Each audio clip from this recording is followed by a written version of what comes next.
ഉൽപ്പത്തിയുടെ പുസ്തകം 2-ാം അധ്യായം 18 മുതൽ 25 വരെയുള്ള തിരുവചനങ്ങൾ നമ്മുടെ ചിന്തയിലേക്ക് എടുക്കുന്നു. ഉൽപ്പത്തി 2:18 മുതൽ 25 വരെ. ദൈവമായ കർത്താവ് അരുളി ചെയ്തു, പുരുഷൻ ഏകനായിരിക്കുന്നത് നന്നല്ല, അവന് ചേർന്ന ഇണയെ ഞാൻ കൊടുക്കും. എല്ലാ ജീവജാലങ്ങളെയും അവൻ്റെ മുമ്പിൽ കൊണ്ടുവന്നു. അവൻ വിളിച്ചത് അവയ്ക്ക് പേരായി തീർന്നു. എന്നാൽ ചേർന്ന ഇണയെ കണ്ടില്ല. ദൈവമായ കർത്താവ് പുരുഷനെ ഗാഢനിദ്രയിലാഴ്ത്തി. ഉറങ്ങിക്കിടന്ന അവൻ്റെ വാരിയെല്ലുകളിൽ ഉണർത്തതിന് ശേഷം അവിടെ മാംസം കൊണ്ട് മൂടി. നരനിൽ നിന്നും എടുക്കപ്പെട്ടതുകൊണ്ട് നാരി എന്ന് വിളിക്കപ്പെട്ടു. അവൻ അവളെ നോക്കി പറഞ്ഞു, എൻ്റെ അസ്ഥിയുടെ അസ്ഥി, മാംസത്തിൻ്റെ മാംസം. പുരുഷനും സ്ത്രീയും നഗ്നരായിരുന്നു, പക്ഷേ ലജ്ജ തോന്നിയിരുന്നില്ല. ഉൽപ്പത്തിയുടെ പുസ്തകം 2-ാം അധ്യായം 18 മുതൽ 25 വരെ. ദൈവം ഈ ലോകത്ത് ആരംഭിച്ച ആദ്യത്തെ സാമൂഹ്യ സംവിധാനമാണ് കുടുംബം. അടിസ്ഥാനം കുടുംബം ഉണ്ടായതിനു ശേഷമാണ് ബാക്കിയെല്ലാം ഉണ്ടായത്. ഇപ്പം ദൈവം ഒരു കുടുംബത്തെ സ്ഥാപിച്ചു. ദൈവമായ കർത്താവ് താൻ സൃഷ്ടിച്ചതെല്ലാം നല്ലതെന്ന് കൊണ്ടു. പക്ഷെ ഒന്നു മാത്രം നന്നല്ല, പുരുഷൻ ഏകനായിരിക്കുന്നത് നന്നല്ല. ഇപ്പം ദൈവം അന്ന് വരെ സൃഷ്ടിച്ച ഓരോ ജീവിയെയും ആദത്തിൻ്റെ അടുത്ത് കൊണ്ടുവന്നു. പുറകിൽ ആദം, മുമ്പിൽ എരുമ, ഒട്ടും ചേരിയല. ഇടതുവശത്ത് ആദം, വലതുവശത്ത് പിടിയാന, ശകലം പോലും ചേരിയല. ഒരു വശത്ത് ആദം, മറുവശത്ത് വെച്ചു പശുവിനെ എടുത്ത് നോക്കി, ഒട്ടും ചേരിയല്ല.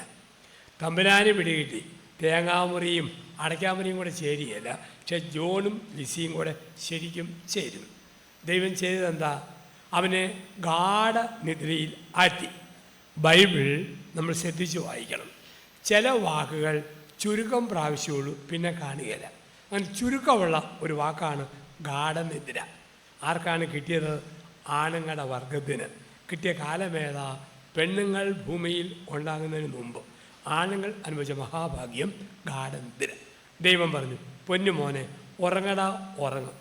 മനസ്സമാധാനത്തോടെയുള്ള നിൻ്റെ ഒടുക്കത്തെ ഉറക്കം കെട്ടാനൊന്നും വരുന്നുണ്ട്. സുഖമായിട്ട് കിടന്നുറങ്ങുക. അവൻ്റെ വാരിയിൽ ഒടിച്ചെടുത്തു, സ്ത്രീക്ക് ജന്മം കൊടുത്തു. അവളെ കണ്ടപ്പോൾ അവൻ ചിരിച്ചു. ലോകത്ത് ചില ഐറ്റങ്ങൾ ആരംഭിച്ചത് സ്ത്രീ ഉണ്ടായതിനു ശേഷമാണ്. കരച്ചിൽ, ഏങ്ങലടി, ചിരി, നെഞ്ചത്തടി, നിലവിളി, പല പല ഐറ്റങ്ങൾ. വർത്തമാനം ആരംഭിച്ചതിന് സ്ത്രീ ഉണ്ടായതിനു ശേഷമാണ്. സായിപ്പന്മാർ പറയും, പരദീസായിലെ ആദ്യത്തെ സംസാര ഭാഷ ഇംഗ്ലീഷായിരുന്നു. ഞെട്ടി എഴുന്നേറ്റ് പുരുഷൻ നോക്കുമ്പം ഒരു സുന്ദരി പെണ്ണ് മുമ്പിൽ നിൽക്കുന്നു. അവൻ ഇംഗ്ലീഷിൽ സ്വയം പരിചയപ്പെടുത്തി. എങ്ങനെ? Madam, I am Adam. അങ്ങനെ വർത്തമാനം ആരംഭിച്ചെന്ന മലയാള ഭാഷാപ്രേമികൾ പറയും, പരദീസയിലെ ആദ്യ ഭാഷ മലയാളം. ഞെട്ടി എഴുന്നേറ്റ് ആദം നോക്കുമ്പോൾ പനങ്കല പോലത്തെ മുടി, പാദം മുട്ടി കിടക്കുന്ന ഒരു മാതകത്തടമ്പ് മന്ദം നടന്നു നീങ്ങുന്നു. നീ പോകരുത്, ഇങ്ങോട്ട് വാ എന്ന അർത്ഥത്തിൽ ഹേ വാ. അങ്ങനെ ഹവ്വ എന്ന വാക്കുണ്ടായി. സംസാരം ആരംഭിച്ചു. ലോകത്ത് വർത്തമാനവും ചിരിയും കളിയും. മനഃശാസ്ത്രം പറയുന്നത് ആണുങ്ങൾ, ഭർത്താക്കന്മാർ ഒരു ദിവസം 7000 വാക്ക് പറയുമ്പോൾ സ്ത്രീ ഒരു ദിവസം 14,000 വാക്ക് പറയുമെന്നാണ്. അത് വർത്തമാനം മാത്രമല്ല, ആക്ഷൻ, ഗോഷ്ഠി, ചേഷ്ട എല്ലാം കൂടി 7000, 14,000. ഭർത്താവ് ഇവിടുന്ന് ചെങ്ങന്നൂർ പോയി തിരിച്ചു വരുമ്പോൾ വരുന്ന വഴിക്ക് 6500 വാക്ക് തീർന്നു പോയി. പിന്നെ 500 സ്റ്റോക്കുള്ളൂ. ഭാര്യ ആരോടും മിണ്ടാതെ 14,000 ഭരിക്കാതിരിക്കുകയാണ്. ഭർത്താവ് വരുന്ന പാടെ ഒത്തിരി മിണ്ടുമ്പം മിണ്ടാതെ ഇരിടി എന്ന് പറയല്ലേ. അങ്ങനെ മിണ്ടാതിരുന്നാൽ പിറ്റേ ദിവസം അവൾ 27,000 വാക്കുമായിട്ട് വരും. അതുകൊണ്ട് ഓരോ ഭർത്താവും ഓരോ രാത്രി ഉറങ്ങാൻ പോകുന്നതിന് മുമ്പ് 15 മിനിറ്റ് ഭാര്യയോട് സംസാരിച്ചോ, ഭൂമിയിൽ സ്വർഗമായി, ഉടമ്പടി തൃപ്തിയായി. 15 മിനിറ്റ്. ഞാൻ അച്ഛനാണ്, ഒപ്പം കുടുംബ കോടതിയിൽ പോകുന്ന വക്കീലുമാണ്. ഒരുപാട് കേസുകൾ കോടതി ജഡ്ജി എൻ്റെ ആശ്രമത്തിലേക്ക് പറഞ്ഞു വിടും, കോടതിക്ക് പുറത്ത് തീർക്കാനായിട്ട്, ചിലരെ സഹായിക്കാൻ. ഒരുപാട് കേസുകളും കുടുംബത്തിലെ പ്രശ്നം വർത്തമാനം പറയാൻ സമയമില്ല. നാടും നമുക്കെല്ലാം. പക്ഷെ വീട്ടിൽ വരുമ്പം മിസ്റ്റർ സക്കറിയ, മിസ്സസ് എലിസബത്ത് നിത്യം അവനും കുത്തിയിരിപ്പ്. മിണ്ടിയാ തീരാത്ത പ്രശ്നമില്ല. ഒരു സ്ത്രീ പറഞ്ഞു, എനിക്ക് എൻ്റെ ഭർത്താവിനെ കാണുമ്പം അടിവേർ നോക്കി ഒരു തൊഴി കൊടുക്കാനാണ് തോന്നുന്നു. ഞാൻ ചോദിച്ചു, അതെന്നാടി? ആദ്യ രാത്രിയിൽ ചൂടടിച്ച് കട്ടിലേഴ് മുട്ടി ഒരുമിക്കിടന്ന കൊച്ചു വർത്താനം പറയാൻ ഓർത്തപ്പോൾ പാതിരാത്രി 12 മണിക്ക് അത് ഞാൻ ചാടി എഴുന്നേറ്റ് ചോദിക്കുക, ഡെൻമാർക്കിൻ്റെ തലസ്ഥാനം ഏതാടി? ഇതെന്നാ വെച്ചാൽ ഭൂമിശാസ്ത്രം പഠിക്കാനാണോ എന്നെ കെട്ടിക്കൊള്ളുന്നത്? ഞാൻ ചോദിച്ചു, നീ എന്നെ അങ്ങനെ ചോദിച്ചത്? എൻ്റെ അച്ഛ വിവാഹത്തിനൊരുക്കിയ മനഃശാസ്ത്രം പറഞ്ഞായിരുന്നു, വിഷയങ്ങൾ തീരുമ്പോൾ മനഃപൂർവ്വം വിഷയങ്ങൾ ഉണ്ടാക്കി വർത്താനം പറയണം. ഒരു പൊതുജീവിതം ആരംഭിക്കുകയല്ലേ, അപ്പോൾ പൊതുവിജ്ഞാനം ടെസ്റ്റ് ചെയ്യാൻ വേണ്ടി വിഷയം എടുത്തിട്ടാ ഇത്രയും വലിയ വിഷയമാകുന്ന ഓർത്തില്ല. ഒരു ഭർത്താവ് ഭാര്യയോട് പറഞ്ഞു, എടി ഞങ്ങൾ സ്റ്റാൻഡേർഡ് ആണുങ്ങൾ ഡെയിലി 7000 വാക്ക് പറയുമ്പോൾ നിങ്ങൾ പൊട്ടിപ്പെണ്ണുങ്ങൾ 14000 വാക്കാണ് പറയുന്നത്. ഭാര്യ പറഞ്ഞു, ഞങ്ങളുടെ കുഴപ്പമല്ല, തന്നെ പോലുള്ള കിഴങ്ങന്മാരെ ഒരു കാര്യം പറഞ്ഞ് ബോധ്യപ്പെടുത്തണമെങ്കിൽ ഞങ്ങൾ പാവം പെണ്ണുങ്ങൾ എല്ലാം 2 പ്രാവശ്യം ആവർത്തിക്കണം. അങ്ങനെ 7000 14000 അവൻ ചോദിച്ചു, എന്നാടി നീ പറഞ്ഞേ? കണ്ടോ, അതുപോലും 2 പ്രാവശ്യം പറഞ്ഞാൽ പിടി കിട്ടത്തുള്ളൂ. ഇപ്പം സംസാരം, ചിരി, വർത്തമാനം. ദൈവം ഉടമ്പടിയായിട്ട് സ്ഥാപിച്ചു. ഉൽപ്പത്തി പുസ്തകത്തെ വിളിക്കുന്ന വാക്ക് ദ ബുക്ക് ഓഫ് കവനൻസ് എന്നാണ്, ഉടമ്പടികളുടെ പുസ്തകം. 3 ഉടമ്പടികൾ ദൈവമായ കർത്താവ് ഉൽപ്പത്തിയിൽ സ്ഥാപിച്ചു. 1 കല്യാണം, ഉൽപ്പത്തി 2:23. ആദ്യ ഉടമ്പടി അതാണ്, ഉൽപ്പത്തി 2:23. ആദ്യ പുരുഷൻ ആദ്യ സ്ത്രീയോട് പറഞ്ഞു, മോളെ നീ എൻ്റെ അസ്ഥിയുടെ അസ്ഥി, മാംസത്തിൻ്റെ മാംസം. 1ാമത്തെ ഉടമ്പടി. 2ാമത്തെ ഉടമ്പടി ഉൽപ്പത്തി 9 ദൈവവും നോഹയും തമ്മിൽ. ഇനിമേൽ ജലപ്രളയത്തിലൂടെ ഭൂമുഖത്തെ നശിപ്പിക്കില്ലെന്ന് കാണിക്കുവാൻ ദൈവം ചക്രവാള സീമയിൽ ഒരു മഴവില്ല് വിരിയിച്ചു. ഉൽപ്പത്തി 9. 3ാം ഉടമ്പടി ഉൽപ്പത്തി 12 ദൈവവും അബ്രഹാമും തമ്മിൽ. അബ്രഹാമെ, നിന്നെ അനുസരിച്ചാൽ ഞാൻ നിന്നെ അനുഗ്രഹിക്കും. ഉടമ്പടി. ഉടമ്പടിക്ക് ഇംഗ്ലീഷിൽ 2 വാക്കാണ്. 1 കോൺട്രാക്റ്റ്, 2 കവനൻ. 1 കോൺട്രാക്റ്റ്, 2 കവനൻ. 2 വശത്തും മനുഷ്യരാണെങ്കിൽ കോൺട്രാക്റ്റ്, ഒരു വശത്ത് മനുഷ്യനും മറുവശത്ത് ദൈവവുമാണെങ്കിൽ കവനൻ. നരേന്ദ്രമോദിക്ക് ട്രംപുമായി കോൺട്രാക്റ്റ്, മോശയ്ക്ക് ദൈവവുമായി കവനൻ. നരേന്ദ്രമോദി ആദ്യ പ്രധാനമന്ത്രിയായ നാളുകളിൽ ട്രംപിനെ കാണാൻ വേണ്ടി വാഷിംഗ്ടൺ DC വന്നപ്പോൾ അവിടുത്തെ പള്ളിയിൽ ഞാൻ ധ്യാനിപ്പിച്ചുകൊണ്ടിരിക്കുന്നു. അപ്പം ആൾക്കാർ പറഞ്ഞു, ട്രംപ് വന്നപ്പം ദൈവമായ കർത്താവെ, ആദിയിൽ നിന്നും വ്യാധിയിൽ നിന്നും മോദിയിൽ നിന്നും ഞങ്ങൾ രക്ഷിക്കണേ. അതായിരുന്നു അന്നത്തെ പ്രാർത്ഥന. അപ്പം മോഡിക്ക് ട്രംപുമായി കോൺട്രാക്റ്റ്, ബൈഡനുമായി കോൺട്രാക്റ്റ്. പക്ഷേ മോശയ്ക്ക് ദൈവവുമായി കവനൻ. കോൺട്രാക്റ്റ് നിശ്ചിത വർഷം, കവനൻ മരണത്തിലപ്പുറം. അതാണ് വ്യത്യാസം. ശിരസായ മിശിഹ ഉടലായ സഭയെ സ്നേഹിച്ചത് ഏതാനും വർഷത്തേക്കല്ല, മത്തായി 28:20 ലോകാവസാനം വരെ, യുഗാന്ത്യം വരെ കൂടെയുണ്ട്. അമേരിക്ക ഇന്ത്യയോട് പറയുന്നു, 5 വർഷം ഏലക്ക മേടിച്ചോളാം. 5 വർഷം കഴിയുമ്പം കോൺട്രാക്റ്റ് തീർന്നു. ഇന്ത്യ പറയുന്നു, അമേരിക്കയിൽ നിന്ന് 3 വർഷം വെടിയുണ്ട ഇറക്കിക്കോളാം. 3 വർഷം കഴിഞ്ഞു, കോൺട്രാക്റ്റ് തീർന്നു. ഹിന്ദുക്കളുടെ കല്യാണം സിവിൽ കോൺട്രാക്റ്റ്, മുസൽമാൻ്റെ കല്യാണം സിവിൽ കോൺട്രാക്റ്റ്, നിങ്ങളുടെ കല്യാണം കവനൻ. നനച്ചം പറഞ്ഞു വരിക. RSS നേതാവ് ഡൽഹിയിൽ ഈയിടെ പ്രസംഗിച്ചു, ഭർത്താവിനെയും കുഞ്ഞുങ്ങളെയും നോക്കാത്ത ഭാര്യയെ കെട്ടിയവൻ ഉപേക്ഷിക്കണം, അല്ലെങ്കിൽ സമൂഹത്തിൻ്റെ തകർച്ചയ്ക്ക് ഭർത്താവ് കൂട്ടുനിൽക്കുന്നു. ഭാര്യയെയും കുഞ്ഞുങ്ങളെയും നോക്കാത്ത ഭർത്താവിനെ ഭാര്യ ഉപേക്ഷിക്കണം, സമൂഹം തകരാൻ അവൾ മൗനാനുവാദം നൽകുന്നു. അവർക്ക് എളുപ്പമാണ്. മുസൽമാനോ ഒരേ സമയം 4 ഭാര്യമാരെ വെച്ചുകൊണ്ടിരിക്കാം. 5ാമതൊരുത്തിയെ വേണമെങ്കിൽ 4 ഒന്നിൻ്റെ തല ഇടതുകൈ വെച്ച് 3 പ്രാവശ്യം തലാക്ക് തലാക്ക് തലാക്ക് നീൽ തലേക്കരിവളെ ഇറക്കി വിടാം. അവർക്ക് എളുപ്പമാണ്. പക്ഷെ നിങ്ങൾക്കോ ചുറ്റിയ പാമ്പ് കടിച്ചേ പോകൂ. മത്തായി 19:6. ദൈവം യോജിപ്പിച്ചത് മനുഷ്യൻ വേർപെടുത്തരുത്. ഇന്ന് ഡൈവോഴ്സിന് വേണ്ടി മനുഷ്യൻ ഓടുന്ന കാലം. ഒരു ക്രൈസ്തവൻ കുടുംബ കോടതിയിൽ പറഞ്ഞു ഡൈവോഴ്സ്. കോടതി ചോദിച്ചു, എത്ര വർഷമായി കല്യാണം കഴിഞ്ഞിട്ട്? അവൻ പറഞ്ഞു 15 വർഷം. മക്കൾ എത്ര? 3 മക്കളും 15 വർഷമായപ്പോഴാണ് കല്യാണം കഴിഞ്ഞ ആദ്യ നാളുകളിൽ ചിന്തിക്കാൻ മേലായിരുന്നു. അവൻ പറഞ്ഞു, ബഹുമാനപ്പെട്ട കോടതി, ആദ്യ രാത്രി കഴിഞ്ഞപ്പോൾ മുതൽ ഡൈവോഴ്സ് ആഗ്രഹിച്ചതാണ്. അതെന്താ? മൂടച്ചട്ടി, കപ്പ്, സ്പൂണ്, പോക്ക്, ഗ്ലാസ്, ബക്കറ്റ് എടുത്ത് അവിടെ എനിക്കിട്ട് ഏറോട് ഏറ്. ജഡ്ജി പറഞ്ഞു, 15 വർഷം സഹിച്ചല്ലോ, പിന്നെ ഇപ്പോൾ എന്താ? അവൻ പറഞ്ഞു, ബഹുമാനപ്പെട്ട കോടതി, അടുത്തിടെയായി അവർക്ക് ഉന്നമായിട്ട് വരുന്നു. പണ്ട് കൊള്ളുകയില്ലായിരുന്നു, ഉന്നമായിട്ട് വരുന്നു. ജഡ്ജിക്ക് മുറിക്കാൻ മതി. ജഡ്ജി പറഞ്ഞു, 3 മക്കളുണ്ടല്ലോ, കൃത്യം പപ്പാതി വീതം വെക്കാമെങ്കിൽ ഡൈവോഴ്സ്. വെട്ടി മുറിക്കാൻ പറ്റുമോ? അവൻ ബിരുദനാ. അവൻ പറഞ്ഞു, ബഹുമാനപ്പെട്ട കോടതി, 1 വർഷം കൂടെ തന്നാൽ മതി, ഞാൻ അഡ്ജസ്റ്റ് ചെയ്തോളാം. അവളെയും കൂട്ടിപ്പോയി. താമസിയാതെ ഗർഭിണിയായി.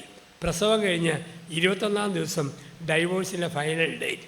4ാമത്തെ പ്രസവത്തിൽ 4ാമത്തെ കുഞ്ഞാമ്പം 2 എന്ന് പകുക്കാം പ്രതീക്ഷയോടെ കാത്തിരുന്നു. പക്ഷെ അവൻ്റെ ഗതികേട്, അവൻ്റെ ബെമ്പർ നോക്കി 4ാമത് പ്രസവിച്ചത് ഇരട്ടപ്പിള്ളേർ 5 പോയെന്ന്. ഓർത്താലും നടക്കണമെന്നില്ല. ദൈവം യോജിപ്പിച്ചത് മനുഷ്യൻ വേർപെടുത്തരുത്. അപ്പോൾ ഉടമ്പടിയായി സ്ഥാപിച്ചു.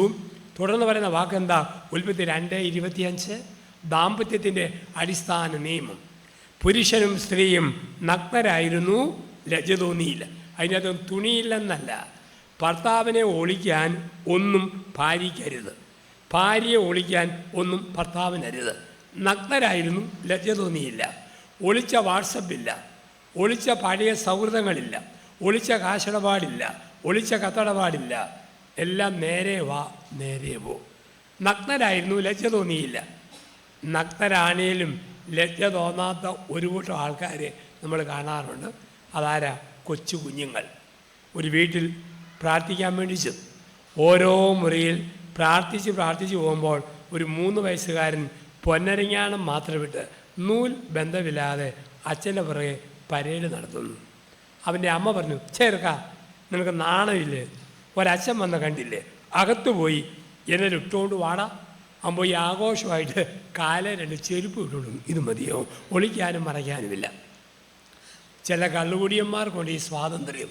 ഒളിക്കാനും മറയ്ക്കാനും വല്ലതും ഉണ്ടോ?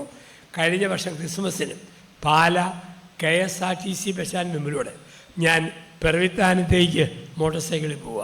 അപ്പം അങ്ങനെ പോകുമ്പോൾ 2 കുടിയന്മാർ കുടിച്ച് പൂക്കുറ്റി പൂസായിട്ട് ബസ് സ്റ്റാൻഡിൻ്റെ വാതുക്കെ നിൽക്കുന്നു. ഒരു കുടിയനാണെങ്കിൽ ജനിച്ച പാടെ കരിങ്കൽ പ്രതിമ പോലെ, ഗാന്ധി സ്റ്റാച്യു പോലെ നൂൽ ബന്ധമില്ലാതെ വളഞ്ഞു നിൽക്കുന്നു. മറ്റേ കുടിയനാണെങ്കിൽ ഒരു കീറത്തുണി ഉടുത്തില്ല പരുവത്തിൽ അരയിൽ പൊതിഞ്ഞു വച്ചിരിക്കുന്നു. ഞാനതിലേ പോകുമ്പോൾ തുണിയുള്ള കുടിയൻ തുണിയില്ലാത്ത കുടിയനോട് പറയുക, എടാ നാണം കെട്ടവനെ, ആ പോകുന്ന പുരോഹിതനാ, ഓർമ്മ വേണം. നമ്മൾ സഭയുടെ മക്കളാ, മറക്കല്ലേ. എത്ര പൂസായാലും അച്ഛന്മാരെ കാണുമ്പം നാണവും ബഹുമാനവും വേണം. പൂസായി നിനക്കതില്ലെങ്കിലും എനിക്കുണ്ടടാന്നും പറഞ്ഞ് ഇവൻ്റേത് മൊത്തം പറിച്ച് അവനെ ഉടിപ്പിക്കുന്ന കുടിയൻ. ഒളിക്കാനും മറയ്ക്കാനുമില്ല. പരിപൂർണമായ സ്വാതന്ത്ര്യം. സ്നേഹമുള്ളവർ, ദൈവം തന്ന കുടുംബം നിങ്ങളുടെ കയ്യിലുണ്ട്. 2 വിധത്തിൽ ആ കുടുംബത്തെ പണിയാം. 1 ബാബേൽ ഗോപുരം പോലെ, 2 സിയോൻ മാളിക പോലെ. ദാമ്പത്യ ജീവിതം 2 വിധത്തിൽ പണിയാം. 1 ഉൽപ്പത്തി 11 ബാബേൽ ഗോപുരം. ഒരേ ഭാഷ, ഒരേ ദേശം, എല്ലാവരും ഒന്നാ. പക്ഷെ ഭാഷ ചിതറിപ്പോയി. കമ്പ് ചോദിക്കുമ്പം കല്ല്, കല്ല് ചോദിക്കുമ്പം കട്ട, കട്ട ചോദിക്കുമ്പം സിമെൻറ്റ്, സിമെൻറ്റ് ചോദിക്കുമ്പം മണൽ, മണൽ ചോദിക്കുമ്പം വെള്ളം. ഭാഷ ചിതറിപ്പോയി. ഓർക്കുക, നിങ്ങളുടെ വീട് ഭാഷ ചിതറിയ ബാബേൽ ഗോപുരമാണോ? 65 വയസ്സുള്ള അമ്മായിയമ്മ പറയുന്നത് 30 വയസ്സുള്ള മകൾക്ക് സുഖിക്കുന്നില്ല. മരുമകൾ പറഞ്ഞത് അമ്മായിമ്മയ്ക്ക് ദഹിക്കുന്നില്ല. ഭർത്താവ് പറയുന്നത് ഭാര്യയ്ക്ക് ഇഷ്ടപ്പെടുന്നില്ല. ഭാര്യ പറയുന്ന ഭർത്താവിനെ കോപിപ്പിക്കുന്നു. കാരണവന്മാർ പറയുന്ന മക്കൾക്ക് ഒട്ടും ഇഷ്ടമില്ല. ഇതാണ് വീട്. മർത്തോമാ സഭയുടെ വീടാകാം, കോട്ടയിലാകാം ഇരിക്കുക, പക്ഷേ വീട് ബാബേൽ ഗോപുരം. അതിമനോഹരമാണ്. വിശ്വവിസ്മയമാ ആഗ്രയിലെ താജ്മഹൽ. വിശ്വവിസ്മയം താജ്മഹൽ. ആ താജ്മഹലിനെ നോക്കി വിശ്വകവി ടാഗോർ ഇങ്ങനെ എഴുതി, കാലത്തിൻ്റെ കവിളിലെ കണ്ണുനീർത്തുള്ളി. കാരണം മനോഹരമായ മാർബിൾ സൗധം, അകത്ത് മിണ്ടാത്ത 2 ശവങ്ങൾ, ഷാജഹാനും മുംതാസും. അതാണ് എൻ്റെ വീട്. ഭർത്താവും ഭാര്യയും തമ്മിൽ ആവശ്യത്തിന് വർത്തമാനമില്ല. മക്കൾ മാതാപിതാക്കൾ തമ്മിൽ ആവശ്യത്തിന് കമ്മ്യൂണിക്കേഷൻ ഇല്ല, ഇടപെടലില്ല. അപ്പം അങ്ങനെയുള്ള രീതിയിലാണോ വീട് ബാബേൽ ഗോപുരം?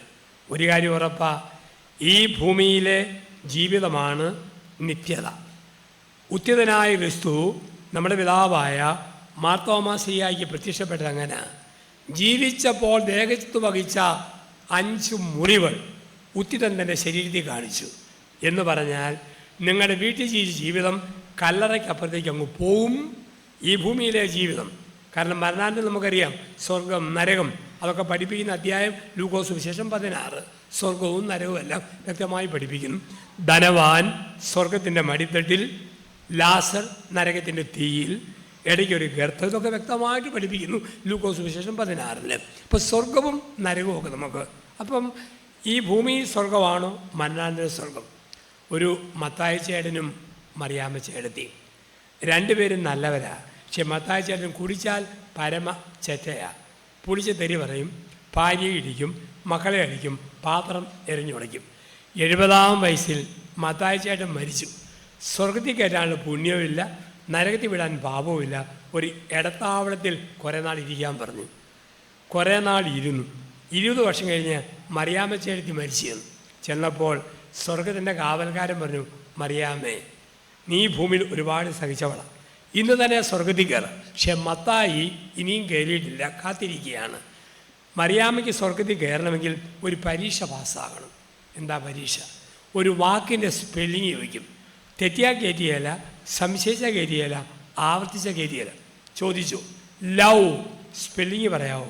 മറിയാമ്മ പറഞ്ഞു, ഈസി, LOVE, ലവ്. സ്വർഗത്തിൽ കയറിക്കോ. ഇനി മറിയാമ്മയ്ക്കൊരു ഡ്യൂട്ടി, 1 മണിക്കൂർ സ്വർഗത്തിൻ്റെ കാവൽക്കാരിയായി മറിയാമ്മ നിൽക്കണം. സ്വർഗത്തിൽ കയറാൻ ആര് വന്നാലും വാക്കിൻ്റെ സ്പെല്ലിങ് ചോദിക്കേണ്ട 5 വാക്ക്: ജീസസ്, ഫെയ്ത്ത്, ആമേൻ, ഗ്ലോറി, ഹല്ലേലൂയ. പിന്നെ മറിയാമ്മയ്ക്ക് വേണമെങ്കിൽ കഴിഞ്ഞ 2 ചോദ്യം കൂടെ ചോദിച്ചോളാൻ പറഞ്ഞു. മറിയാമ്മ ഇങ്ങനെ നിന്നു. കൂട്ടുകാരി ജെസ്സി വന്നു. എന്നതാടി ജീസസിൻ്റെ സ്പെല്ലിങ് പറഞ്ഞു, കയറ്റി വിട്ടു. മിനിമോള് വന്നു, ഫെയ്ത്തിൻ്റെ സ്പെല്ലിങ്. ആൻസമ്മ വന്നു, ഗ്ലോറിയുടെ സ്പെല്ലിങ്. അതാണ് കെട്ടിയവൻ്റെ ഊഴം. കെട്ടിയവൻ സ്വർഗത്തിൽ കയറാൻ വേണ്ടി മത്തായിച്ചേട്ടൻ വരിക. മറിയാമ്മ ചേട്ടത്തത് ഭൂമിയിൽ എനിക്കിട്ട് പണി തന്നവന് ഒരു പണി കൊടുത്തിട്ടേ ഉള്ളൂ. മത്തായി പറഞ്ഞു, ഓ ഹണി, നീയാണോ ഗേറ്റ് കീപ്പർ? അതേ സ്വീറ്റ് ഹാർട്ട്, ഞാൻ തന്നെയാണ്. ഫ്രീ ആയിട്ട് സ്വർഗത്തിൽ കയറ്റാമോ? ഇല്ല, പരീക്ഷ പാസ്സാകണം. എന്താ പരീക്ഷ? ഒരു വാക്കിൻ്റെ സ്പെല്ലിങ് ചോദിക്കും. തെറ്റിയാൽ കയറ്റിയല്ല, സംശയിച്ചാൽ കയറ്റിയല്ല, ആവർത്തിച്ചാൽ കയറ്റിയല്ല. ചോദിക്കടി, ചാൻസ് ഒന്നേ ഉള്ളൂ, ചോദിക്കടി. പിന്നെ പിണക്കൊന്നും തോന്നിയേക്കല്ല, സമയം കളയാൻ ചോദിക്കടി എന്ന്. ശരി, ചെക്കോസ്ലോവാക്യയുടെ സ്പെല്ലിങ് പറയാമോ? അതോടെ മത്തായി ചേട്ടൻ എന്നേക്കും ഔട്ടായെന്ന. ഭൂമിയിലെ സ്വർഗമാണ് നിത്യതയുടെ സ്വർഗം, ഭൂമിയിലെ നരകമാണ് നിത്യതയുടെ നരകം. കുടുംബത്തിന് ബൈബിളിൽ കൊടുക്കുന്ന വാക്കാണ് കാനാൻ ദേശം. വീട് ഒരു കാനാൻ ദേശം. എന്താണ് കാനാൻ ദേശത്ത്? 2 അനുഭവങ്ങൾ. 1 പാല്, 2 തേന്. നിങ്ങളുടെ വീട്ടിൽ വേണം. 1 പാല്, 2 തേന്. എന്താ പാല്? നിലനിൽപ്പിന് ആവശ്യമായതെല്ലാം പാല്. സ്വന്തമായി വീട്, ഉടുക്കാൻ തുണി, കഴിക്കാൻ ഭക്ഷണം, ആരോഗ്യത്തിന് മരുന്ന്, ഇതെല്ലാം ഉണ്ടോ? പാൽ. ദൈവകൃപയാൽ മർത്തോമാ സഭയിൽപ്പെട്ട ആർക്കും ഇതിന് ഒരു കുറവുമില്ല. ഞാൻ കഴിഞ്ഞ ആഴ്ച നമ്മുടെ മസ്കറ്റിലെ പള്ളിയുടെ 50-ാം വാർഷികത്തിൽ ഞാനായിരുന്നു 3 ദിവസത്തെ മുഖ്യ പ്രഭാഷകൻ. അപ്പോൾ അവിടെ വെച്ച് ഡൽഹി ഭദ്രാശ്രമത്തിൽ ഉണ്ടായിരുന്നു. അപ്പോൾ അവിടെ വെച്ച് ഞങ്ങൾ പറയുകയുണ്ടായി, സഭയെ ദൈവം നടത്തിയ വഴികൾ ഇത്രയൊക്കെ തമ്മിൽ എത്തിച്ചു തന്നു. അപ്പം പാലനുഭവത്തിന് ഒരു കുറവുമില്ല. പക്ഷെ ഇല്ലാത്തത് തേൻ. എന്താ തേൻ? മനപ്രയാസം വരുമ്പോൾ കൂടെ ഇരുന്ന ആശ്വാസത്തിൻ്റെ വാക്ക് ഭാര്യ ഭർത്താവിനോട് പറയണം, ഭർത്താവ് ഭാര്യയോട് പറയണം. മുറിപ്പെടുത്തുന്ന കുത്തുവാക്ക് പറയല്, ആശ്വസിപ്പിക്കണം. തേനനുഭവമില്ലേ? മക്കൾ ഒളിച്ചു പോകും. തേനനുഭവമില്ലേ? മക്കൾ മതം മാറി കല്യാണം കഴിക്കും. തേനനുഭവമില്ലേ? ആത്മഹത്യ നടക്കും. തേനനുഭവമില്ലേ? ഡൈവോഴ്സ് ഉണ്ടാവും. ഭാര്യയ്ക്ക് ഒരു മനപ്രയാസം വരുമ്പോൾ ഭർത്താവ് പറയാൻ വേണ്ടി മക്കളെ കണ്ടും മാമ്പു കണ്ടും കൊതിക്കല്ലെന്ന് കാരണന്മാർ പറഞ്ഞിട്ടില്ലേ? മക്കൾ പക്ഷിക്കുഞ്ഞുങ്ങൾ, നമ്മൾ വൃക്ഷം. പക്ഷി പറക്കും, വൃക്ഷം നിൽക്കും. നിനക്ക് ഞാൻ തുണ, എനിക്ക് നീ തുണ, നമുക്ക് ദൈവം തുണ. നമ്മൾ തുറമുഖം, മക്കൾ കപ്പൽ പോകും, തുറമുഖം നിൽക്കും.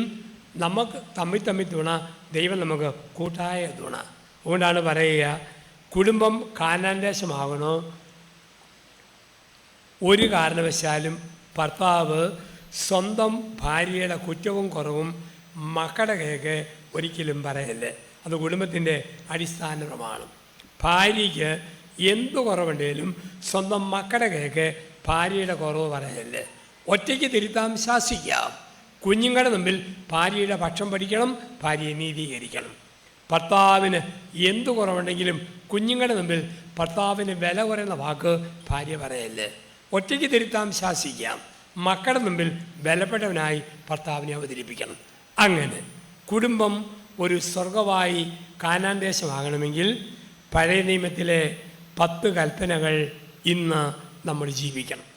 പഴയ നിയമത്തിലെ 10 കൽപ്പനകൾക്ക് ഊന്നൽ കൊടുക്കണം. 1, ദൈവമായ കർത്താവ് ഞാനാണ്, ഞാനല്ലാതെ മറ്റൊരു ദൈവം ഉണ്ടാകരുത് എന്ന് പറഞ്ഞാൽ കുടുംബത്തിൽ പ്രഥമ സ്ഥാനം ദൈവത്തിന് കൊടുക്കണം. ഞായറാഴ്ച ആരാധനയ്ക്ക്, സന്ധ്യാ നമസ്കാരത്തിന്, വിശുദ്ധ കുമ്പസാരത്തിന്, വിശുദ്ധ കുർബാനയുടെ സ്വീകരണത്തിന്, വേദപുസ്തക വായനയ്ക്ക് സമയം കൊടുക്കണം. ചില കുടുംബങ്ങളിൽ പ്രാർത്ഥനാ സമയം സീരിയൽ മോഷ്ടിക്കും. കുറേ നാളുകൾക്ക് മുമ്പ് ഒരു രാത്രിയിൽ എൻ്റെ അമ്മയുടെ ആങ്ങളെ ഞാൻ ഫോണിൽ വിളിച്ചു. അപ്പം അമ്മാവൻ പറഞ്ഞു, മോനെ കുറച്ച് കഴിഞ്ഞ് വിളിക്കാവോ, ഞാനും മോൻ്റെ അമ്മായിയും കൂടി പരസ്പരം കണ്ടുകൊണ്ടിരിക്കുകയാണ്. ഞാനൊരു തമ്മിൽ കാണുക. പിന്നെ ഞാൻ മനസ്സിലായത് അന്നത്തെ ഒരു സീരിയലിൻ്റെ പേരായിരുന്നു പരസ്പരം ഇതും കണ്ടിരിക്കുന്നവർ. ഒരു ഭർത്താവ് പറഞ്ഞു, എൻ്റെ അച്ഛ, എൻ്റെ ഭാര്യ ടി വിയിൽ സീരിയൽ കാണാൻ വരുന്നത് വടക്കം വീരഗാഥയിലെ പോലെ തലക്കിട്ടവലി കയറ്റി കൊടുത്ത് സോപ്പ് പതച്ച് ദേഹം നനച്ച് ഒറ്റ ഇരിപ്പാണ്. അതെന്താ, പരസ്യം വരുമ്പം വെള്ളമൊഴിക്കാൻ പോയാൽ മതിയല്ലോ, അത്രയും സമയം ലാഭിക്കാൻ വേണ്ടിയിട്ടാണ്. ഞാനിപ്പം വരുന്നത് ഒഴുവൂരിൽ നിന്നാണ്. ഞങ്ങളുടെ നാട്ടിൽ 70 വയസ്സ് പ്രായമുള്ളൊരു ആൻറ്റി ഏതാനും നാളുകൾക്ക് മുമ്പ് 50ഓളം കുഞ്ഞുങ്ങൾക്ക് ജിലേബിയും ലഡുവും വിതരണം ചെയ്തു. ആൾക്കാർ ചോദിച്ചു, ആൻറ്റിയുടെ വിവാഹ വാർഷികമാണോ? അല്ല. ബർത്ത്ഡേ ആണോ? അല്ല. കുഞ്ഞുങ്ങളുടെ ബർത്ത്ഡേ ആണോ? അല്ല. പിന്നെ ലഡു. ആൻറ്റിയുടെ മറുപടി, 1 വർഷമായി സീരിയലിൽ ഗർഭിണിയായിരുന്ന ശ്രീലക്ഷ്മി ഇന്നലെ പ്രസവിച്ചു. അതിൻ്റെ സന്തോഷത്തിനാണ് ആൻറ്റിയുടെ ലഡു നാട്ടുകാർക്ക് കൊടുക്കുക. അപ്പോൾ ദൈവത്തിന് 1ാം സ്ഥാനം കൊടുക്കണം.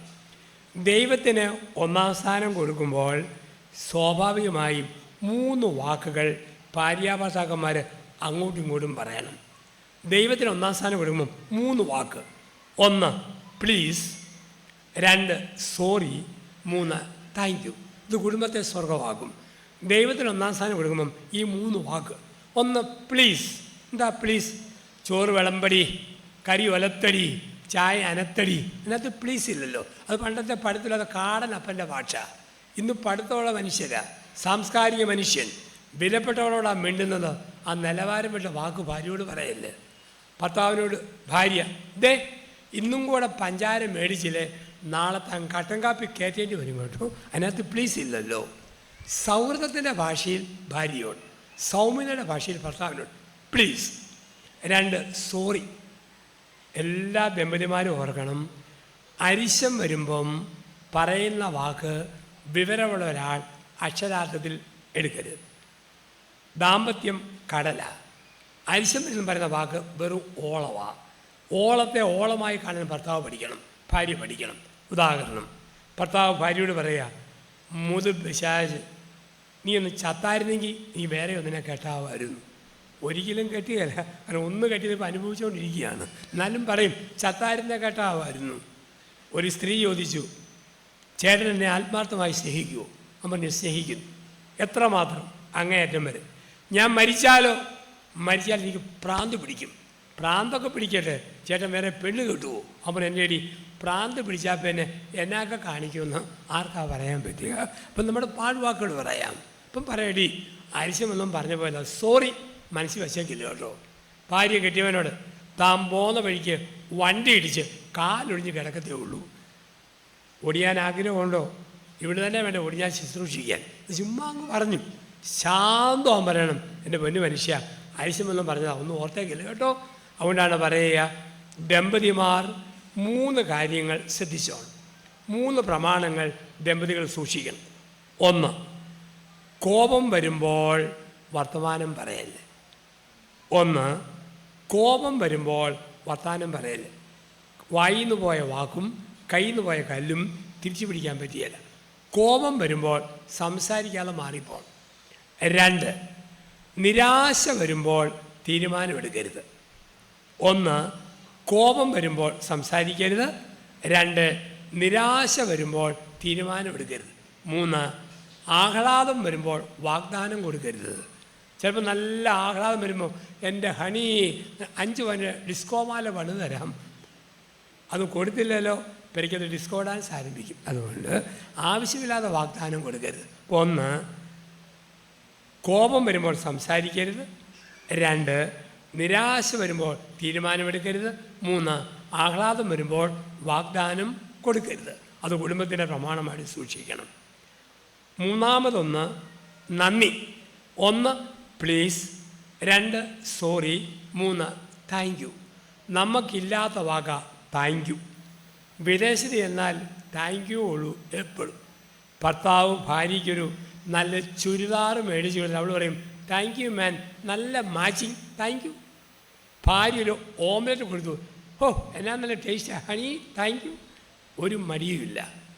അച്ഛൻ പറയുന്നത് കേട്ടു, ഇന്ന് രാത്രി 9 മണിയൊക്കെ ആകുമ്പോൾ വീട്ടിലോട്ട് ചെന്ന് കഴിഞ്ഞാൽ ഭാര്യ കഞ്ഞിയും ചെറുപേര് തോരനും കടുവമാങ്ങായും വിളമ്പുമ്പോൾ കെട്ടിയവൻ പറഞ്ഞെങ്കിൽ ഓ താങ്ക് യു, ഇവിടെ പൊന്നു മനുഷ്യ വട്ടി പിടിച്ചോന്ന് ചോദിക്കും. ചുമ്മാ പറയല്ല. ഈ താങ്ക് യു ജീവിതം കൊണ്ട് കാണിക്കണം.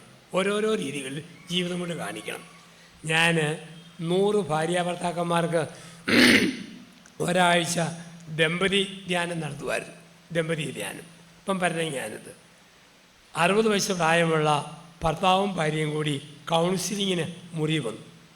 2 പേരുടെ മുഖം വല്ലാതെ ഇടിമിച്ചിരിക്കുന്നു. ഇപ്പം കൗൺസിലിങ് കഴിഞ്ഞപ്പം പിടികിട്ടി കുഴപ്പം കിട്ടിയവൻ്റേതാണ്. 60 വയസ്സിന് പ്രായമുണ്ട്. ഒരിക്കലും ഒരു നല്ല വാക്ക്, പ്രോത്സാഹന വാക്ക് ഭാര്യയോട് പറയല. ഭാര്യയാണോ ഇത് കേൾക്കാൻ വല്ലാതെ ആഗ്രഹിക്കുന്ന ആളും. ഞാൻ പറയുന്നത് ഭാര്യ നല്ല ചക്കുകുരുമാങ്ങ കറി വെച്ച് തരുമ്പം കൊള്ളാവല്ല മോളെ, നല്ല ടേസ്റ്റാന്ന് ഒരു നല്ല വാക്ക് പറയണം. തുണി അലക്കുമ്പം നല്ലത് പറയണം. മുറിക്കകം വൃത്തിയാക്കുമ്പം നല്ലത് പറയണം. കെട്ടിയവൻ പറഞ്ഞു, ഞാൻ മാത്രമല്ലല്ലോ അവളും പിള്ളേരും ഇവിടെ തിന്നുന്നില്ലേ, ഞാൻ തന്നെ നല്ലത് പറയണോ? ഞാൻ പറയണം. മുരിങ്ങക്കായും ചെമ്മീനും കൂടെ കറി വെച്ചാൽ രാഷ്ട്രപതി ദ്രൗപദി മുർമുവിൻ്റെ അവാർഡ് ഭാര്യയ്ക്ക് കിട്ടിയല്ല. കെട്ടിയവൻ്റെ നല്ല വാക്കുകൾ പറയണം. സമ്മതിച്ചു പോയി. വെള്ളിയാഴ്ച പോയി. തിങ്കൾ രാത്രി 8 മണിക്ക് ഇയാൾ അത്താഴം കാത്തിരിക്കുക. സാധാരണ ഐറ്റം ചൂട് കഞ്ഞി, വൻപയർ കുരുമുളക് പൊടി ഇട്ടത്, കണ്ണിമാങ്ങ, തേങ്ങാച്ചുട്ട ചമ്മന്തി. രാത്രി ഐറ്റം സാധാരണ ഇതാ. ഇതും കാത്തിരിക്കുക. രാത്രി 8:15 ഭാര്യ ഒരു പ്ലേറ്റ് നിറയെ കുഴച്ച് വെച്ച് ചക്കപ്പുഴുക്കും മറ്റൊരു പാത്രം നിറയെ വറുത്തരച്ച് കോഴിക്കറിയായിട്ട് വരുന്നു. കഞ്ഞിയും ചമ്മന്തിയും കാത്തപ്പെടാം, ചക്കപ്പുഴുക്കും കോഴിക്കറിയും. സന്തോഷമായി. പുഴുക്ക് മൊത്തം നിന്നു. പ്ലേറ്റ് വടിച്ച് നോക്കി. കറി മുഴുവൻ കൂടി അരപ്പ് നീട്ടി നോക്കി. ഒരേമ്പക്കവും വിട്ടു.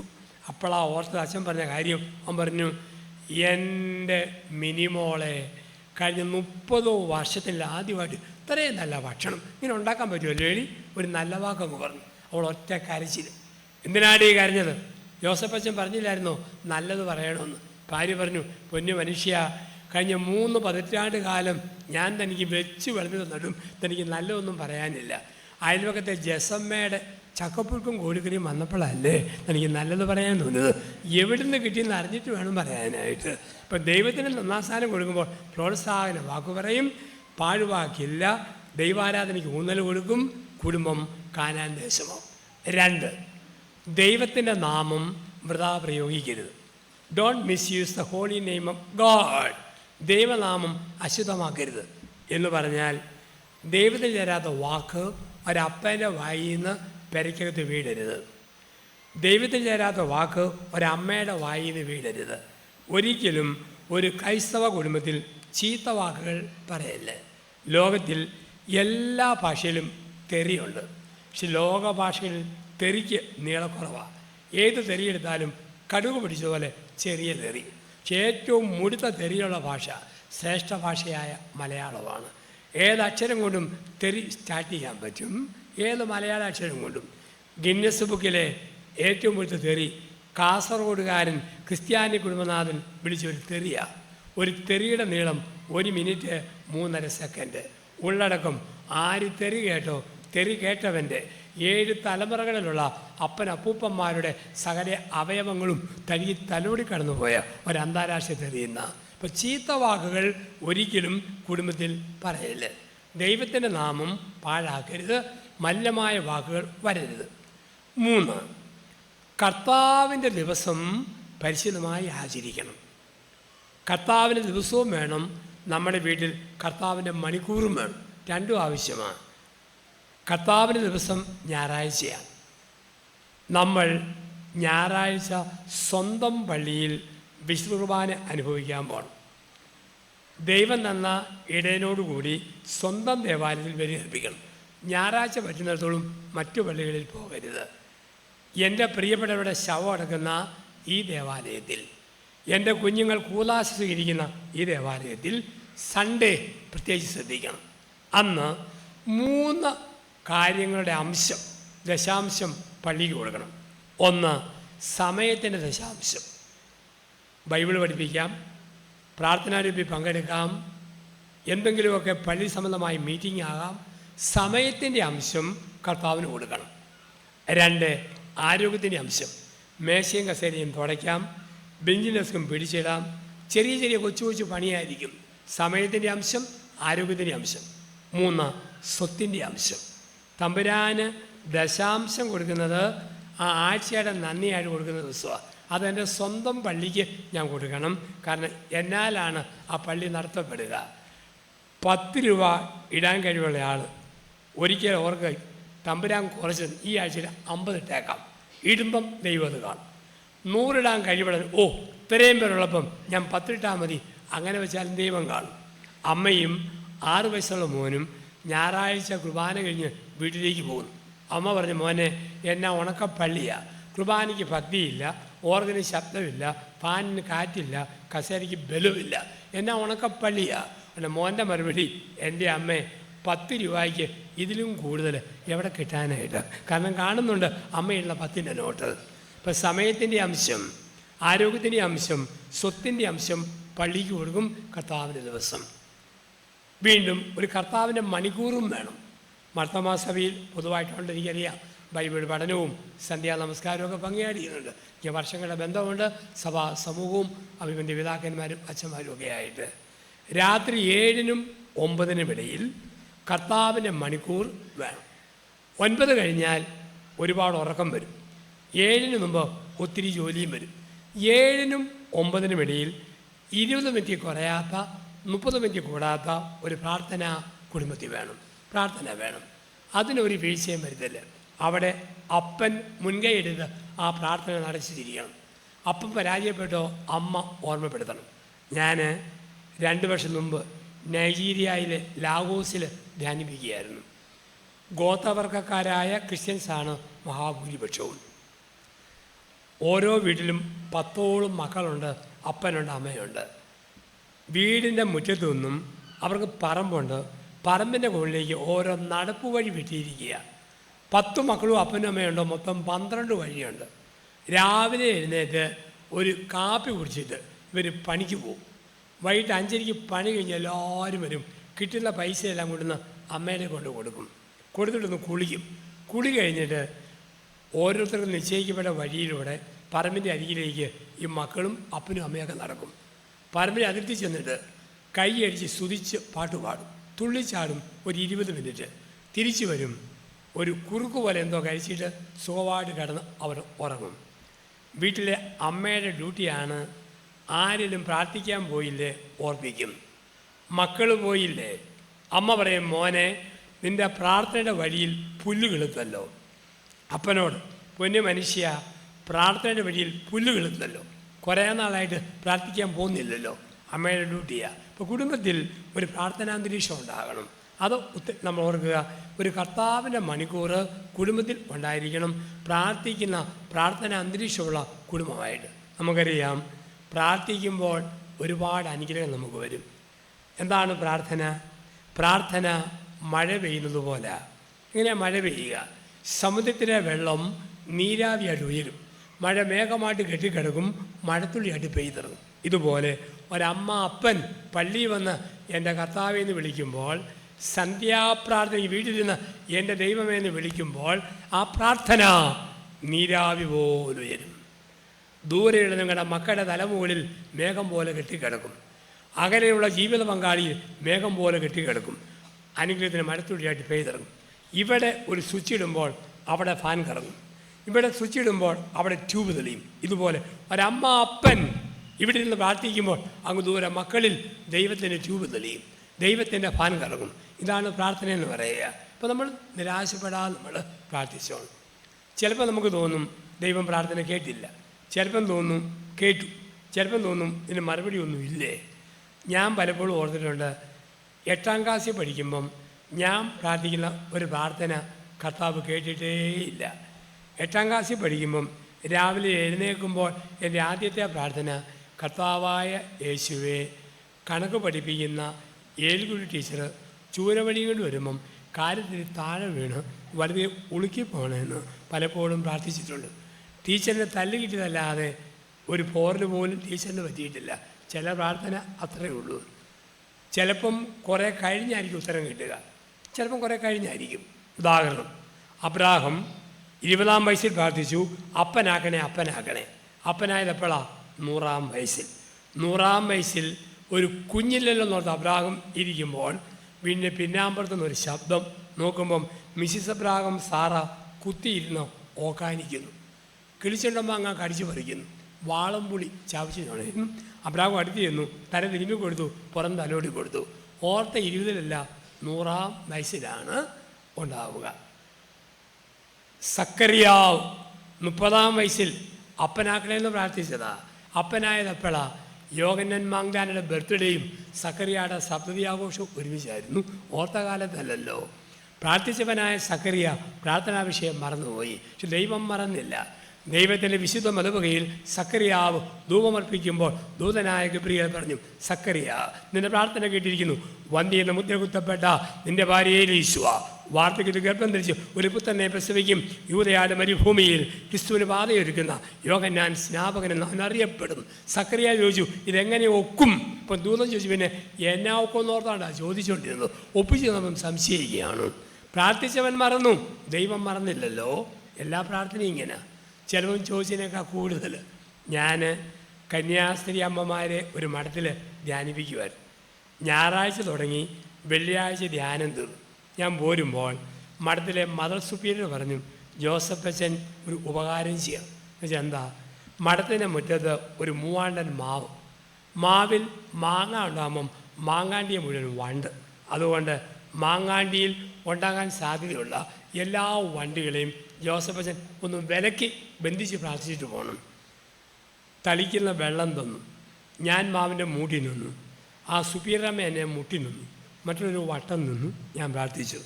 മരങ്ങളെ നട്ടവനും മുളപ്പിച്ചവനുമായ ഇസ്രയേലിൻ്റെ ദൈവമായ കർത്താവേ, ഈ മൂവാണ്ടൻ മാവിൽ കാലാകാലം ഉണ്ടാകുന്ന മാങ്ങാണ്ടിയിലെ എല്ലാ വണ്ടികളെയും ബന്ധിക്കണേ. ഞാൻ ശക്തമായി വെള്ളം തളിച്ചു തിരിച്ചു പോന്നു. ഒരു മാസം കഴിഞ്ഞു സുപ്പീരിയർ അമ്മയുടെ കത്ത്, പ്രിയപ്പെട്ട ജോസഫ് അച്ഛ, അച്ഛൻ്റെ ധ്യാനത്തിന് നോട്ട് വായിച്ച് ഞങ്ങളിന്നും സന്തോഷിക്കുന്നു. അച്ഛൻ്റെ ധ്യാന പ്രസംഗത്തേക്കാൾ ഞങ്ങളെ സ്പർശിച്ചത് അച്ഛൻ്റെ ബന്ധന പ്രാർത്ഥനയാണ്. അച്ഛൻ വണ്ടിനെ ബന്ധിച്ച് പ്രാർത്ഥിച്ചവൻ്റെ 10ാം ദിവസം ശക്തമായ ഒരു തിരാമഴയും കാറ്റും വന്ന് മാവ് മൂടെ ഒടിഞ്ഞുപോയി. ഇനി ബന്ധിക്കാൻ പോകുമ്പോൾ ഒന്നുമില്ല. ചിലപ്പോൾ ഓർത്തതിനേക്കാൾ കൂടുതൽ ചിലപ്പോൾ ഓർത്തതുപോലെ നമ്മൾ പ്രാർത്ഥിക്കണം. കുടുംബ പ്രാർത്ഥന വേണം, വ്യക്തിപരമായി പ്രാർത്ഥിക്കണം, സമൂഹമായിട്ട് പ്രാർത്ഥിക്കണം. ഇപ്പോൾ 1, ദൈവത്തിന് 1ാം സ്ഥാനം കൊടുക്കണം. 2, മോശമായ വാക്ക് പറയല്. 3, കർത്താവിൻ്റെ ദിവസവും കർത്താവിൻ്റെ മണിക്കൂറും പരിശുദ്ധമായി ആചരിക്കണം. 4, മാതാപിതാക്കളെ ബഹുമാനിക്കണം. അത് പ്രധാനപ്പെട്ടതാണ്. അന്ത്യവിധി മത്തായി 25:31 മുതൽ 46 വരെ. അന്ത്യവിധി മക്കൾ മാതാപിതാക്കൾ ബന്ധത്തിൻ്റെ വെളിച്ചത്തിലാണ് അന്ത്യവിധി. കുടുംബജീവിതക്കാരുടെ അന്ത്യവിധി മക്കൾ മാതാപിതാക്കളുടെ ബന്ധത്തിൻ്റെ വെളിച്ചത്തിലാണ്. 5 കാര്യങ്ങൾ കർത്താവ് പറയും. 1, എനിക്ക് വിശന്നു ദാഹിച്ചു, ഭക്ഷണം തന്നോ, പാനീയം തന്നോ? നമ്മൾ പറയും സഭയുടെ ധർമ്മസ്ഥാപനങ്ങൾക്ക് സംഭാവന കൊടുത്തു, ആശുപത്രി കൊണ്ട് ഭക്ഷണം കൊടുത്തു. വെറും 2ാം സ്ഥാനമേ ഉള്ളൂ. 1ാം സ്ഥാനം നിങ്ങളുടെ പെരയ്ക്കകത്ത് 85 വയസ്സുള്ള അപ്പൻ, 80 വയസ്സുള്ള അമ്മ, അപ്പ എന്ന് വിളി കേൾക്കാൻ, അമ്മ എന്ന് വിളി കേൾക്കാൻ കൊതിച്ചു. പള്ളിയും പഞ്ചായത്തും നന്നാക്കി നടന്നു. ഈ അപ്പനെ അമ്മയെ ശ്രദ്ധിച്ചില്ലേ? തമ്പുരാൻ പറയും, എനിക്ക് വിശന്നു, ദാഹിച്ചു, സ്നേഹത്തിന് വേണ്ടി, കരുണയ്ക്ക് വേണ്ടി. സ്നേഹത്തിൻ്റെ ഭക്ഷണം തന്നോ, സ്നേഹത്തിൻ്റെ പാനീയം തന്നോ? തന്നെങ്കിൽ സ്വർഗം. 2, ഞാൻ രോഗിയായിരുന്നു, ആശ്വസിപ്പിച്ചോ? പുറത്തു പോരാൻ മേല, കട്ടിലേക്ക് കിടക്കുന്നു, പുറത്തിറങ്ങുന്നില്ല, അകത്ത് ഒതുങ്ങിക്കിടക്കുന്ന ഒരപ്പനമ്മ, അവർക്ക് കൊടുക്കുന്ന കരുതൽ. അപ്പൻ്റെ കണ്ണ് കാണികൾ എന്ന് പറഞ്ഞ് മാറിപ്പോവുകയല്ല, അപ്പന് തൊടാവുന്ന പോലെ ഇടയ്ക്ക് ഇരുന്ന് കൊടുക്കണം. അമ്മയുടെ ചെവി കേൾക്കുകയൊന്നും മിണ്ടാതിരിക്കുമല്ല, തൊണ്ട പൊട്ടുന്ന പോലെ മകളെ കൊണ്ട് വർത്തമാനം പറയിപ്പിക്കണം. ഒന്നുമല്ലേ, ചുമ്മാ മൂളി കേൾക്കണം. പ്രായമായ കാരണവന്മാർക്ക് ഏറ്റവും ഇഷ്ടമാണ് മക്കൾ മൂളുന്ന കേൾക്കാൻ. ചോദിക്കും, ഞാൻ പറയുന്നത് കേൾക്കുന്നുണ്ടോ? അവിടെ കേൾക്കുന്നുണ്ടോടി? പിന്നെ ഞാൻ മൂളാത്തത്? ചില മക്കൾ മൂളുന്ന കേട്ടാൽ പൊമറേനിയൻ പട്ടി കുറയ്ക്കുന്ന പോലെ ചില മക്കളുടെ മൂളൻ. യാ യാ യാ യാ യാ യാ യാ ഓ യാ. ഒരുത്തൻ ജർമ്മനിയിൽ നിന്ന് വന്നു, 3 വർഷം കൂടി. 85 വയസ്സിലെ അമ്മ പറഞ്ഞു, മോനെ പിത്തം, കഫം, ചുമ, കൊര, വല്ലാത്ത ക്ഷീണം. അമ്മ യാ യാ 80 അങ്ങനെയൊക്കെ യാ. അമ്മയ്ക്ക് ചൊറിഞ്ഞ് കയറുക. അമ്മ പറഞ്ഞു, മോനെ അതൊക്കെ പോട്ടെ. അമ്മയുടെ 2 ഓയിൽ സാരിയും ബ്ലൗസും കഴിഞ്ഞ ആഴ്ച എലി വെട്ടി. റിയലി അല്ല മോനെ, പഴയ പെരേലിയാണ് അത് വെട്ടി ദൂരെ കളഞ്ഞത്. അടുത്തിരിക്കണം, മൂളി കേൾക്കണം, മൂളാൻ കേൾക്കാൻ സമയം വേണം. രോഗിയായിരുന്നു, ആശ്വസിപ്പിച്ചു. 3, ഞാൻ പരദേശിയായിരുന്നു, എനിക്ക് പാർപ്പിടം തന്നു. ആരാ പരദേശി? അത് ആസാം, ബംഗാൾ, ജാർഖണ്ഡുകാരല്ല. കല്യാണം കഴിച്ച മോന് അമ്മയും വേണ്ട, അപ്പനും വേണ്ട, അവരുടെ ബന്ധനോത്തി മാത്രം മതി. ഒരു നിമിഷം കൊണ്ട് മട്ട് മൊത്തം മാറി, ഭാര്യ മാത്രം. ആദ്യകാലങ്ങളിൽ അങ്ങനെ ഒരുത്തൻ കല്യാണം കഴിഞ്ഞ് ഭാര്യയും കൊണ്ട് വരിക. ഗേറ്റിങ് വന്നപ്പോൾ വീഡിയോക്കാരൻ പറഞ്ഞു, അവൾക്ക് നല്ല മണമുള്ള ദിവസമാണ്, ഒന്ന് കോരിയെടുക്കാൻ പറഞ്ഞു. അവൻ കോരിയെടുത്തു. പക്ഷെ അല്പം വെയിറ്റ് കൂടുതലായിരുന്നു. സിമിന്തിയാക്ക് പോലെ വെച്ച് ഇവിടെ ചുവന്നോട് നടക്കുക. എൻ്റെ അമ്മ ഇത് പെരയ്ക്കത്തിരുന്ന് കണ്ടു. അമ്മ പറഞ്ഞു, ദൈവമേ, വിവാഹം വരുന്ന മാറ്റം. 5 കിലോ റേഷനറി കിട്ടിയാൽ ഓട്ടോറിക്ഷയെ കൊണ്ടിരുന്നവന് 67 കിലോ ചുവന്നോട് വരുന്ന വരവ് കണ്ടില്ലേ? ഇപ്പം ആ സമയത്ത് പിന്നെ അമ്മ പരദേശി, അപ്പം പരദേശി. കുറേ കഴിഞ്ഞ് മാറ്റം വരും. കത്തോലിക്ക സഭയിൽ 50 നോയമ്പിൽ ഒരു ഭക്താഭ്യാസമാണ്, കുരിശിൻ്റെ വഴി. ഞാനൊരു 50 നോയമ്പിൽ ഒരു പള്ളിയിൽ ധ്യാനിപ്പിച്ചിട്ട് ഒരു വീട്ടിൽ ചായ കുടിച്ചു. ചായ കുടി കഴിഞ്ഞ് ഞാൻ പള്ളിയിലേക്ക് പോയിരുന്നു. 6 മണിക്ക് കുരിശിൻ്റെ വഴി, തുടർന്ന് 8:30 വരെ അച്ഛൻ്റെ ധ്യാന പ്രസംഗമാണ്. ഞാനിങ്ങനെ പോരുമ്പോൾ 65 വയസ്സ് പ്രായമുള്ള സ്ത്രീ വീർത്ത മുഖമായിട്ട് മുമ്പിൽ പോകുന്നു. തൊട്ടു പുറകെ ഒപ്പം പ്രായമുള്ള കെട്ടിയവൻ വീർപ്പിച്ച മോട്ട് പുറകെ പോകും. ഞാൻ ചോദിച്ചു, ചേട്ടാ 50 നോമ്പിലെ വെള്ളിയാഴ്ചയല്ലേ, കുരിശിൻ്റെ വഴിക്ക് പോകുന്നില്ലേ? ചേട്ടൻ പറഞ്ഞു, ആ വഴിക്ക് തന്നെ അച്ഛാ ഞാൻ പൊയ്ക്കൊണ്ടിരിക്കുന്നു. കുരിശ് മുമ്പിലും പോകുന്നു, കുരിശിൻ്റെ വഴിക്ക് ചേട്ടനും പോകുന്നു. അപ്പം ഇത് ആദ്യ കാലങ്ങളിലൊക്കെ അങ്ങ് പോയിട്ട് ഒരാവേശം. അപ്പനും അമ്മയും പരദേശിയാണോ, പാർപ്പിടം കൊടുക്കണം, വീണ്ടും സ്ഥാനം കൊടുക്കണം. 4, നഗ്നനായിരുന്നു, ഉടിപ്പിച്ചോ?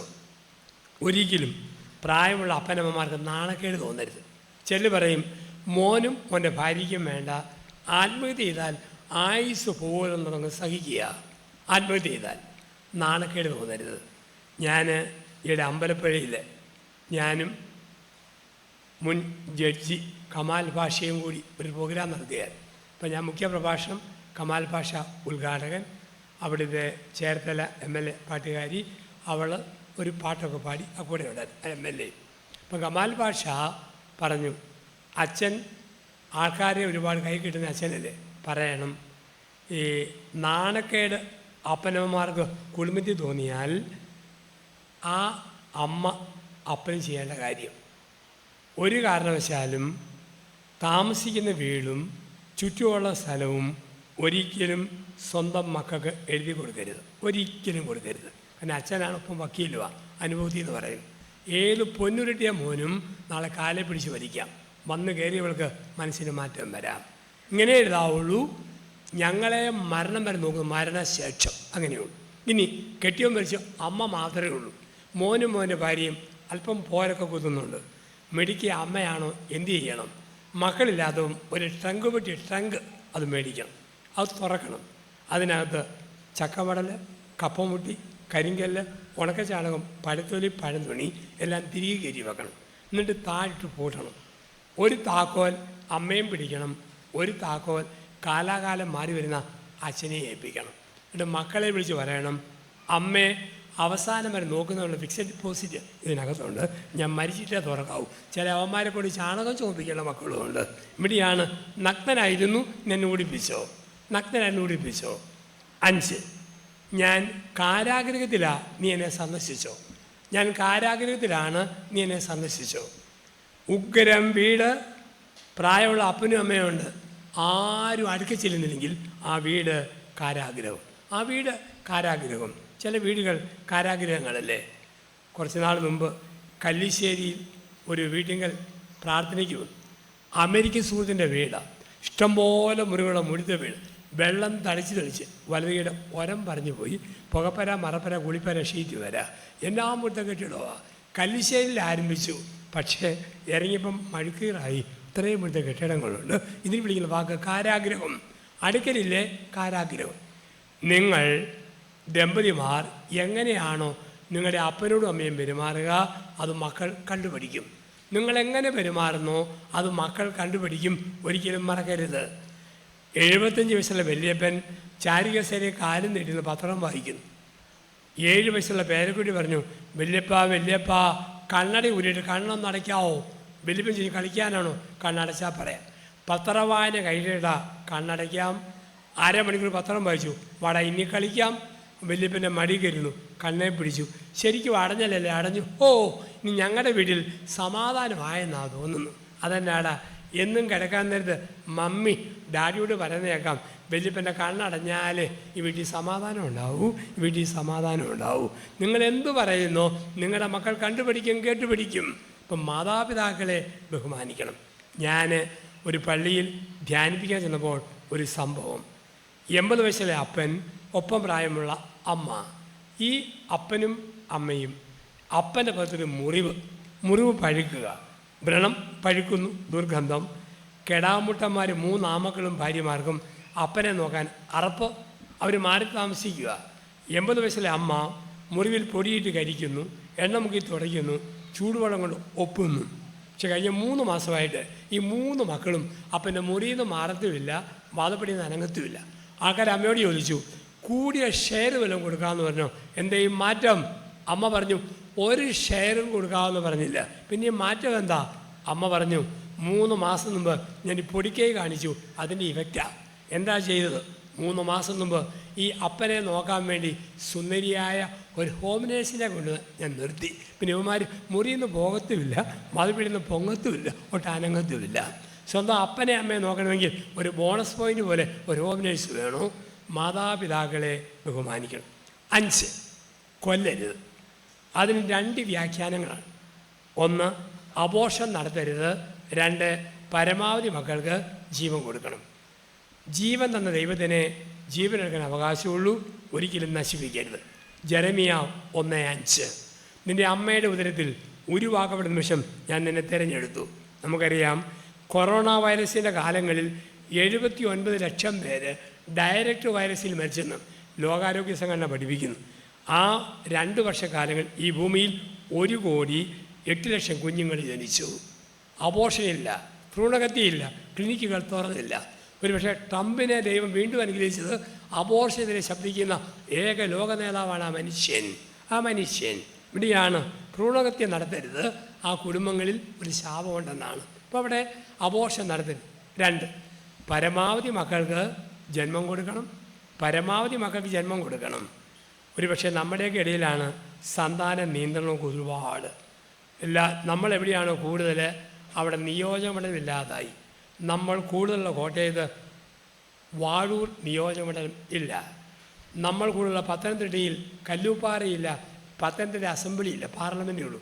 അസംബ്ലി ഇല്ല, അസംബ്ലി ഇന്ന് ആറന്മുളയാണ്, അവിടെ നിന്നാണ് വീണ ജോർജ് വരിക. ഇപ്പം നമ്മുടെ അംഗസംഖ്യ കുറയുന്ന ഒരു സമൂഹത്തിൽ പരമാവധി മക്കൾക്ക് ജന്മം കൊടുക്കണം.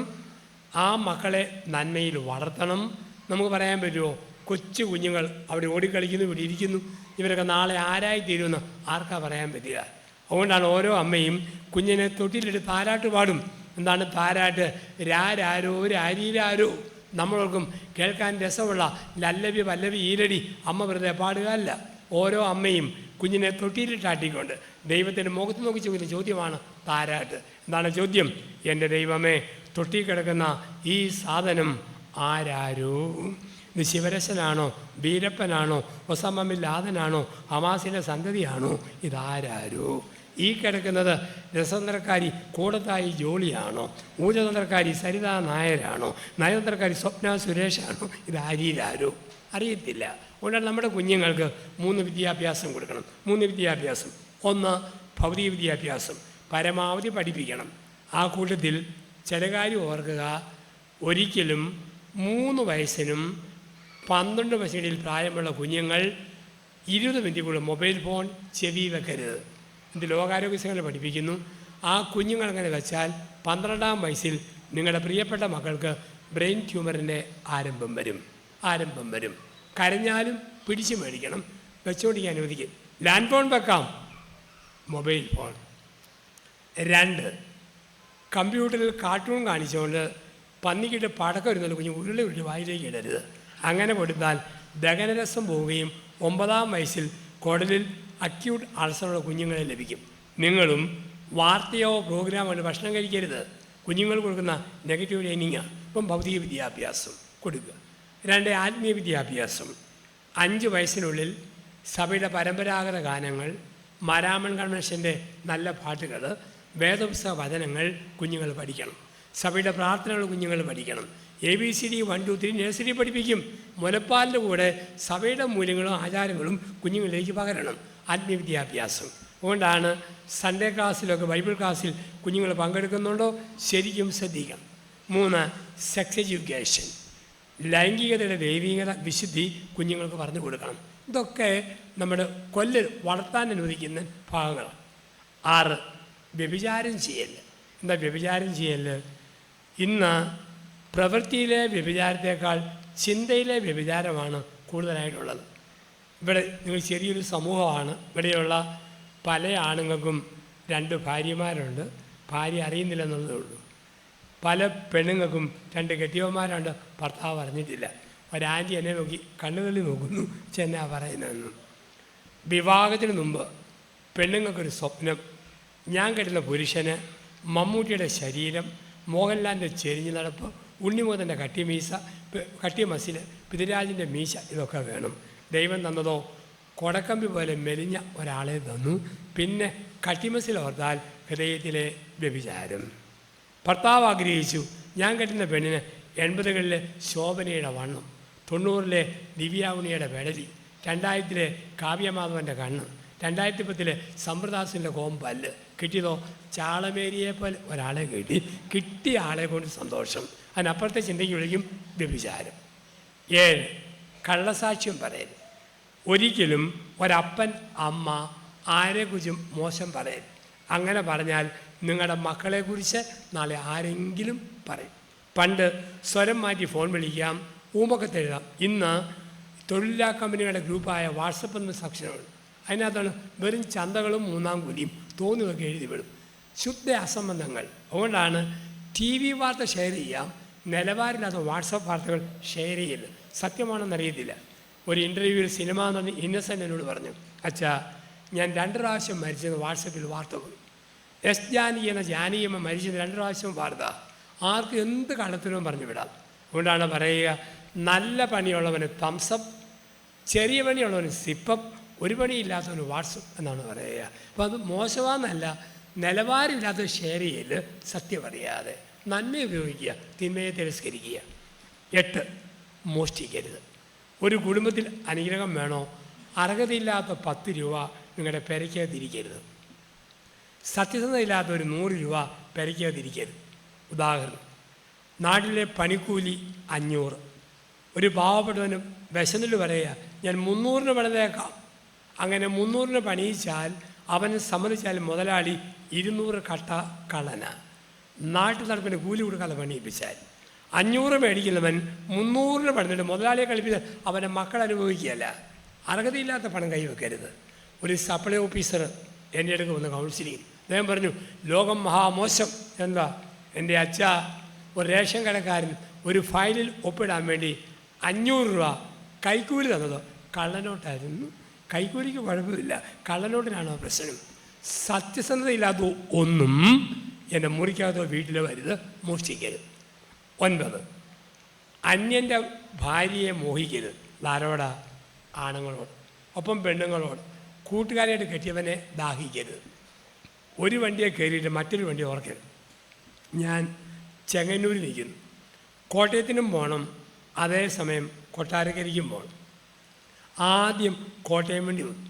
കയറിയിരിക്കുമ്പോഴൊക്കെ കൊട്ടാരക്കര വണ്ടി ആയിരുന്നെങ്കിൽ എനിക്ക് അങ്ങോട്ട് പോകുമ്പം പന്തളം കാണാം, അടൂർ കാണാം, ഏനാത്ത് കാണാം, കൊട്ടാരക്കര വരെ കാണാം. അങ്ങനെ ഓർക്കരുത്. കോട്ടയം വണ്ടി കയറുമ്പോഴേ ആസ്വദിക്കണം.